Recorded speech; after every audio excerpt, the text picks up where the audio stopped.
A cold wind blows from the East China Sea as dawn thins the clouds. It is Oro 7 Tours, 70 April 1945. A young signalman on the light cruiser Yahagi braces against spray on the forward deck while scanning a gray horizon that never stops moving. Ahead looms a black pyramid of masts, the unsinkable super battleship Yamato, its pagoda bridge stacked like an armored pagoda, deck alive with crews at the 25mm mounts. On the signal halyards, orders snap, turn to 220, then back, false courses to confuse distant spotters.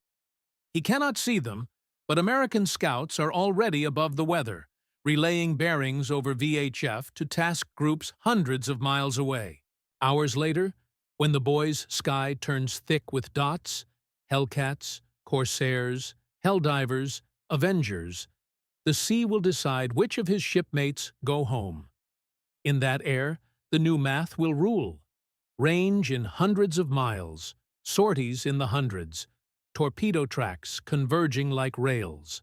And by late afternoon, the biggest battleship ever built will be upside down, its magazines rupturing into a white dome of steam and flame visible for dozens of miles.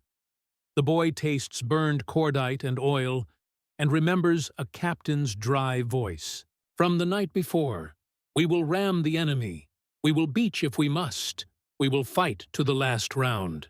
But even as he repeats it, the horizon is already closing in, not with ships, but with the geometry of carrier air power and a battle his side did not design to survive. They called it Operation Tengo, Heaven Number 1. On paper, it looked simple. Yamato, Yahagi, and 8 destroyers sprint to Okinawa, smash the transports, then beach the capital ships as immovable gun batteries. Crews would disembark and die ashore with the army. The Emperor had asked what the Navy would do. The admirals took the question as order. Vice Admiral Seiichi Ito argued it was waste. After the briefing, a roomful of ship captains nearly mutinied, not for cowardice, but because daylight without air cover is arithmetic, not romance. They sailed anyway. On the other side, Vice Admiral Mark Mitcher declined to fight with gun lines. He launched air groups, 6 new U.S. fast battleships and 2 Alaska-class large cruisers slid to an intercept line they would never need to fire. The doctrine duel was joined, and one way of war had already lost. The stakes were Okinawa, gateway to Kyushu, 350 miles of ocean that turned carrier decks into airfields at will. Japanese planners synchronized Tengo with Kikusui No. 1, a mass of more than 350 kamikaze aircraft meant to paralyze U.S. radar pickets and carriers just long enough for Yamato to arrive. U.S. commanders, however, knew the surface force was coming before many Japanese sailors did. Ultra-decrypts, Frupak traffic analysis, and 2 submarines, Threadfin, SS-410, and Hackleback, SS-295, shadowed the column through Bungo Sweeto, reporting in the clear. By dawn on the 7th, Task Force 58 had already massed to the northeast of Okinawa. Scouting lines went out, 40 fighters fanning 325 miles. At 08:22, an Essex search team fixed a battleship, probably Yamato, 2 cruisers, and 8 destroyers. The geometry of interception was solved. To the Japanese, the plan honored a generation of decisive battle doctrine. A fast thrust by heavy ships to smash enemy lifelines, made wholly by sacrifice if required. The assumptions were internally consistent. Yamato's 18 1-inch guns outrange any cruiser. Her armor can shrug common bombs. A tight destroyer ring with long lances can punish closing pickets. And, above all, willpower can nullify shortfalls in fuel, training, and air cover. The logic worked when fleets met within gunnery range and when attrition was symmetrical, as in 1905 or imagined in the early 1930s. But 1945 was not 1905. In practice, the plan required hours of uncontested approach across seas patrolled by radar-directed aircraft that could strike from 200 miles away. It demanded that the U.S. forget how to mass and rearm air groups at sea. It required that 25 mm mounts and colored Sanshiki shells hit what they could barely track. Spirit-faced system. The American design philosophy had hardened by 1944. Build floating airfields that can generate 1,000-plus sorties per day when concentrated. Give those air groups fighters to sweep the sky, dive bombers to punch decks and directors, and torpedo bombers to break the hull. Equip the strike with radios, ATOs, and air plotting that keep 300-plus aircraft deconflicted over a single-point target. Train until anvil torpedo patterns and near-vertical helldiver dives happen by reflex. The logistics are mobile. Oilers, ammo ships, and spare aircraft orbit behind the curtain. The tech stack reaches from ultra-decrypts to APS-4 radar, pods, from CICs to fighter direction officers on picket destroyers. Everything supports a simple idea. Ships can't outrun aircraft. By April 1945, the Mark 13 aerial torpedo, once unreliable, has been transformed with drag rings and box tails into a stable, shallow-entry weapon that can be dropped at higher speeds and altitudes, cutting exposure on the run-in. It carries just $600 lib of Torpex, about 1.5x the TNT equivalents by weight. When it works, and now it works often, a capital ship's day ends in minutes. Contact turned kinetic just before midday. The first U.S. strike from TG 58.1 and 58.3 came in under a ragged 310 cloud deck around 12:20. Fighters slashed first, strafing and rocketing mounts to distract and saturate directors. Helldivers came next with mixed 1,000 DAOS LB SAP GP loads. Avengers made their low runs while AA tracers stitched the sea. Early hits were probed across the U. Formation. Hamikaze was mortally damaged and later sank. Suzutsuki's bow was blown off, yet she would claw back to Japan, steaming in reverse. On Yahagi, a torpedo cracked her engines at 12:46, stopping her dead. More followed until she capsized by 14:05. The U.S. count varied by strike leader, but the pattern was already visible. Yamato absorbing a torpedo on the port side, a pair of heavy bomb hits smashing topside systems, the list beginning as damage control chased floods from room to room. The ship kept 20-plus knots, but the clock was running. By 13:20, the second wave pressed in. With speed bleeding away and power to the gun directors intermittent, Yamato's AAA fire became erratic and local. U.S. torpedo pilots exploited the beam. Contemporary U.S. accounts and later reconstructions note a concentration of hits on the port side, whether by doctrine to induce capsize or by geometry of opportunity remains debated. But the effect was the same. A growing port list that counter-flooding barely checked. Flooding the starboard machinery spaces bought minutes at the cost of hundreds of crew drowned at their posts, and a further drop to 10 knots. A later torpedo jammed the auxiliary rudder hard over. The Leviathan could no longer steer. Bombs, AP, and GP ripped the superstructure, killing 25 mm crews and knocking out directors. Near misses stove in outer plating, compromising the torpedo defense system. Smoke rose in slabs. The turning point set piece came with TG 58.4's arrivals. The first two groups had already mauled the formation. Yamato was listing appreciably when the third strike found her by homing on an SB-2C's APS-4 radar return at 32 miles. In low ceiling, coordination was messy, but the kill geometry was simple. Helldivers dived again to blind and burn. Avengers rolled in from different bearings. TF-58's action report claims 6 torpedo hits by this group alone, 5 on the high side, a term reflecting the list at that instant, while earlier waves had stacked hits on port, the low side. Regardless of exact distribution, the cumulative effect overwhelmed the transverse bulkheads. The Yamato's designers bet on an even spread of hits and a crew's ability to counter flood. Carrier aviation delivered an uneven, timed sequence that broke that calculus.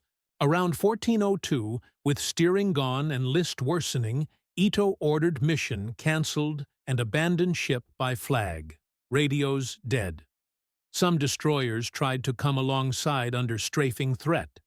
Others backed off to avoid being dragged down by suction. At 14:23, a magazine cooked off. A hemispheric cloud rose as the hull rolled. More than 3,000 would not surface. U.S. losses for the day, roughly 10 aircraft. The American battleships, steaming to meet giants, never fired a shot. Behind those minutes lay months of logistics. The fast carrier's ability to concentrate force at a point depended on fuel trains, ammunition ships, and forward replenishment anchors that worked to schedule. Air groups stood on a pipeline of pilots trained to common procedures, torpedoes, modified in stateside labs and torpedo stations, and spares ferried to Ulithi and beyond. The Mark 13's transformation, from fragile to robust, came out of thousands of controlled test drops, hydrodynamic studies at Caltech's Morris Dam, and drag ring shroud tail kits that line crews could bolt on at sea. Flight decks at dawn resembled moving factories. Ordnance crews arming 1,000 LLB-SAPs, aviation fuels breaking out AVGAS, plane captains marshalling Avengers while LSO paddles flashed. When TF-58 says it launched 386 aircraft in its first main strike, 180 fighters, 75 Helldivers, 131 Avengers, that's the visible top of a supply machine that made such mass routine by 1945. Command and control mattered as much as tonnage. Intelligence framed the fight.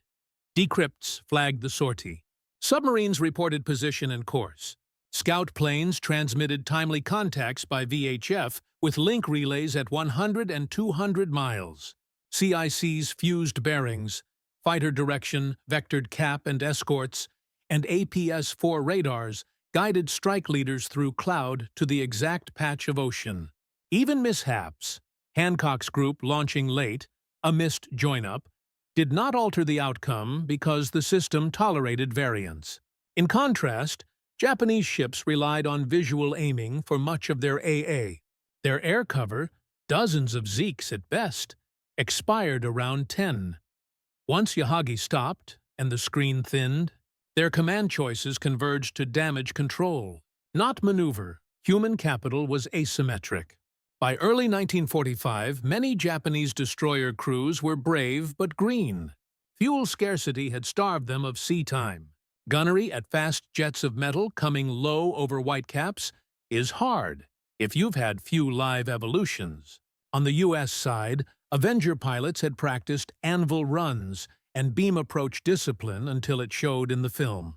Helldiver pilots who survived 1943's teething now dropped steep and true. Fighter pilots flew cap stacks that could both escort in and sanitize out. Training hours translated to survival and hits. The most sobering gap was below the waterline. Japanese damage control teams fought to counter flood exactly as trained. But the plan assumed aircraft would distribute hits like random artillery. The real pattern, clusters on one side, late stern hits that jammed rudders, turned the best response into a trap. Tactically, the winning side refused the enemy's preferred fight. Japanese doctrine sought a surface clash where 18-inch guns and long lances could speak. Mitscher made the sea a kill box 200-300 miles wide instead. He launched early, not waiting for the surface intercept, and stacked rolls. fighters to blind, dive bombers to strip directors and start fires, torpedo planes to finish. The old logic, meet gun with gun, died the moment Yamato had to swing to avoid splashes rather than close to effective range. Even the 6 U.S. fast battleships sliding to block were insurance, not centerpiece. The guns never boomed. Nuance remains. Yukikaze survived again, testimony to seamanship and luck. Suzutsuki, bow obliterated, limped home in reverse, a feat of damage control. Some U.S. strike tallies overclaimed in the fog of a 3-wave melee.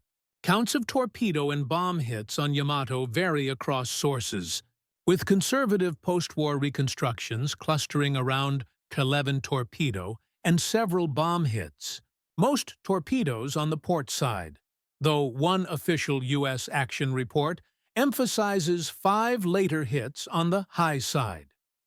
The precise distribution matters to engineers. The outcome did not. Roll-up by numbers clarifies the scale. Forces launched 300 Tidin. 86 U.S. aircraft in the principal strike. 80 fighters, 75 dive bombers, 113. 131 torpedo planes. U.S. aircraft lost that day in the Tengo interception. About 10 reports range, 13 T to 13. TF-58 lists 4 VB, 3 VT, 3 VF lost in the main strikes. Japanese losses at sea: Yamato, Yahagi, and 4 destroyers sunk. 1 destroyer severely damaged, others scarred. Japanese personnel, KIA, 6,200 across the day's surface force, with 3,000 lost on Yamato alone. Survivors from Yamato, 250 to 300 depending on count method. Yahagi, 446. KIA. U.S. surface ships engaged by air that day still took kamikaze hits. Hancock was badly burned while strikes were outbound, but the carrier machine kept flying. The ratio at sea, capital ships lost per strike versus aircraft lost, was decisive, not because it was 19.1, but because it prevented the surface force from ever reaching its chosen battlefield. Psychology collapsed with metal. Post-action recollections on the Japanese side circle the same theme. Men prepared to die for a decisive battle were fed into an arithmetic of range and tempo they could not touch. Officers who had begged for independent raiding hit the logistics tail, not the main fleet, felt vindicated too late. On the American side, after-action notes read like factory reports. Launch times, rendezvous failures, radar homing through broken cloud. The emotional content is sparse until you reach the lines about survivors in oil-slicked water and the giant's last explosion. Even aviators who shot film of the kill wrote later of an unease that the ship they destroyed was also a nation's hope stitched into steel. Within 3 months, Okinawa was secured at sea. Tengo's failure removed any chance that surface sorties could disrupt massed logistics around the island. The Japanese Navy's last battle line was functionally gone as an instrument.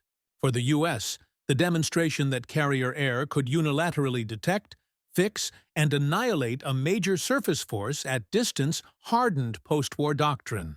The Fast Carrier Task Force was not a wartime anomaly. It was the future. A neutral note on cost. Civilian harm at sea was limited by the nature of the target set, but the human toll among sailors was immense. Japanese reports alleged strafing of survivors. U.S. narratives note attacks ceased on destroyers engaged in rescue. The truth in the spray is hard to certify from fragmentary recollections. What stands beyond dispute is that thousands died in a single afternoon, many trapped in compartments deliberately flooded to battle a list, and that some American aircraft and crews were also lost, performing the mission their doctrine required. The legacy is doctrine, not mystique. Tengo confirmed that battleships without air cover are targets, not queens. It validated shallow-entry aerial torpedo tactics and mixed-load strikes that degrade directors before breaking keels. It crowned the CIC, the Fighter Direction Officer, and the Replenishment Group as war's quiet deciders. Post-war navies wrote these lessons into carriers with angled decks and jets, into ASW screens, into pilot training that treats 300-mile strike coordination as normal. And battleships, when they remained at all, became shore bombardment platforms or museums. Return to that opening image, a signalman on Yahagi watching dots become wings. In minutes, his world narrowed to smoke, heat, and the ocean's indifferent heave. The verdict is not that Spirit failed. It is that a system engineered for reach, tempo, and redundancy defeated a system designed for a duel of lines. The closing metaphor is simple enough to fit in a cockpit kneeboard. The ship that could throw a shell 22 miles was cut down by planes launched 200 miles away. In April 1945, the mathematics of dominance ran on flight decks, and Yamato sank inside that equation.